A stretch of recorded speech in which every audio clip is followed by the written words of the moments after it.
ಡ್ಯಾಶಾ? ಜಾಸ್ತಿ. ಇಲ್ಲಿಂದ elephant zone ಇದೆ. ಆಕ್ಚುಲಿ ಆ ಬೈಕೆಲ್ಲ 6 ಗಂಟೆ ಕ್ಲೋಸ್ ಅಂತೆ.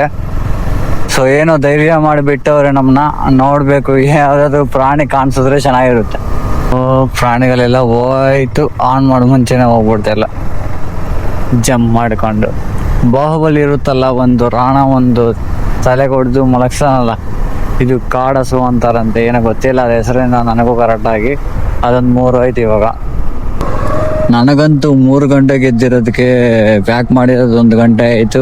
ಮತ್ತೆ ಗೋಪುರ ಎಲ್ಲ ಸೆಟ್ ಮಾಡಿಲ್ಲ ನೋಡಿ, ಚೈನ್ ಲೂಪ್ ಮಾಡಿದೆ ಎಲ್ಲ 2 ಗಂಟೆ ಆಯಿತು. ಮತ್ತೆ 1 ಅವರ್ ಮಲಗಿದೆ ಅಷ್ಟೇ. ಇವಾಗ ಉಕ್ಲಾರ ನಿದ್ದೆ ಬರ್ತೈತೆ, ಗಾಡಿ ಅಂತ ಓಡ್ಸೋಕ್ಕಾಗ್ತಿಲ್ಲ ಗುರು.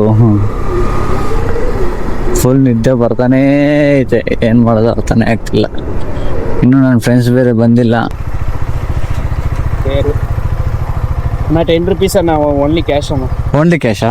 Only cash. நான் சேஞ்ச் மாற்றிட்டாங்க ஆல்ரெடி. அவருக்கு 100 தான் கொடுத்தாரு.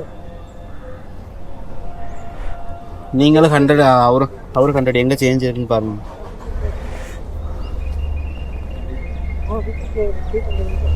ಇದು ಫುಲ್ಲ ಕಡದ ಹೆಂಗೈತೆ ಅಂತ ತೋರಿಸ್ತೀನಿ ಒಂದ್ಸತಿ ಫುಲ್ಲು.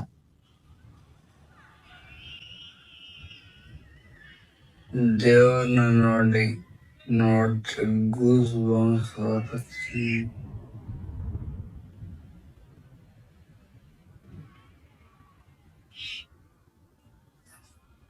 ಎಷ್ಟು ಚೆನ್ನಾಗೈತೆ ಅಂತ ಫುಲ್ಲು. ಎಷ್ಟು ನೀಟಾಗಿ ಬಿಲ್ಡ್ ಮಾಡೋದಂತ.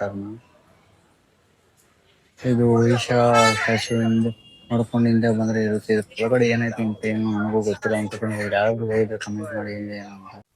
ಫೈನಲಿ ನೈಟು 9 ಗಂಟೆಗೆ ಮುನ್ನಾರಕ್ಕೆ ಬಂದಿದ್ದೀವಿ. ಹೋಗ್ಲಾರ ಮಳೆ ಹೊಡಿತೈತೆ ಅಣ್ಣ. ಮನೆ ಹೆಂಗೈತೆ ಅಂದ್ರೆ ನನ್ನ ಫ್ರೆಂಡ್ಸ್ ಅನ್ಕೊಂಡಿರ್ತಾರೆ, ಈ ಬೋಳಿ ಮಗ ನಮ್ನ ಯಾಕೆ ಕರ್ಕೊಂಡ್ ಬಂದಪ್ಪ ಅಂತ. ಯಾಕಂದ್ರೆ ಹಂಗೆ ಹೋಗ್ಲಾರ ಮಳೆ ಬಡ ಬಡ ಬಡ ಅಂತ ಹೊಡಿತೈತೆ. ಶಿವನಿಂದ ಐತೆ